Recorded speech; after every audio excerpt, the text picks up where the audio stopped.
Hi everyone, in this video we're going to talk about the future of classical music after the COVID-19 pandemic. Stick around, here are my thoughts on the whole situation. Hi there, my name is Eric, I'm a violinist. Thank you for stopping by my YouTube channel, I really appreciate it. If you haven't done so already, please make sure to hit the subscribe button and hit those bell notifications. It really helps me a lot as an artist, as a content creator, where I can provide videos for you. And again, it really helps me a lot free of charge to you. Now, there's a lot of uncertainty that's going around the classical music world and even the music industry in general when it comes to when will classical music concerts, when will concerts and large gatherings be okay in the future? And I think we might have gotten a glimpse of that on social media recently within the last week or 2 weeks. The reason why I want to make this video is because I saw two pictures, one in Europe and one in Asia, that could be a possible step in the right direction when bringing back large gatherings, making sure that we have rehearsals, that we can rehearse again with our large ensembles, and also perform in large gatherings. The reason why this is so important right now, because there's a lot of uncertainty. Even for myself and for my colleagues around the world, it is quite uncertain when the restrictions will be lifted by the WHO and how things are going to play out within the next year. If you haven't heard already, New England Conservatory's Jordan Hall is closed through the 2020-2021 season. That doesn't mean just NEC students. It means that anyone who decided to rent out that hall for that season is not going to perform. So those kinds of steps are in the right direction. Those steps that NEC is taking with Jordan Hall, I think is a step in the right direction because there is a lot of uncertainty. We really don't know what's going to happen yet.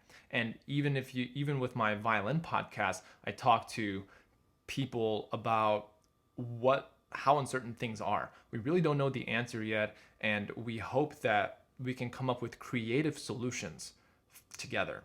Question of the day: what do you think is the best way to really get large gatherings and classical music gatherings going? Leave your comments down below. I'm really interested to hear your thoughts, and I'm the one usually responding to those comments, so I would love to hear your thoughts. Let's get this conversation going. Let's get this dialogue going. Today I want to introduce two pictures to you. One is in South Korea, but this picture down here, I'm going to place the picture right over here, is a good glimpse of what concerts might look like in the future. So we have a picture here with Bumsori, who's a South Korean violinist performing in South Korea, and you can see that in this photo that there are people social distancing in the concert hall. Of course, it's not to full capacity, but it's an interesting glimpse of what concert halls might look like around Europe and around the United States, and even across Asia. Audience members are social distancing, and even the orchestra on stage the members of the orchestra are social distancing.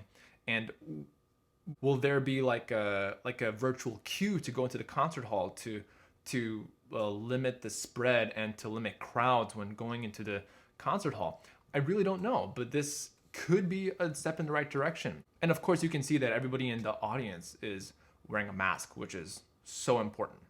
The next picture I want to show you is a recent rehearsal picture of the Royal Concertgebouw in Amsterdam. And you can see that the audience seating is completely taken out. You can see that every single orchestra member is trying to maintain a distance of 6 feet or more. And this is, again, one step in the right direction to maintain the orchestra members' safety. It is really important that we want to make sure that audience members are going to concerts safely, but it's also important to make sure that the musicians and the orchestra members and even the conductor, they feel safe in those kinds of environments. As of late, there have been a lot of virtual concerts, a lot of premieres on Facebook, and I give a lot of credit to a lot of these organizations who are trying to really create a global community with their orchestra presence, and it's a step in the right direction for sure. So there you have it. Those are my thoughts on the recent COVID-19 pandemic and where classical music might be going. Again, question of the day. Please leave your comments down below. What do you think is going to happen to classical music and the issue with large gatherings? please leave your comments below. I'm the one that answers every comment, so I would love to start this dialogue with you. And if you haven't subscribed yet, please make sure to subscribe, and I will see you in the next video.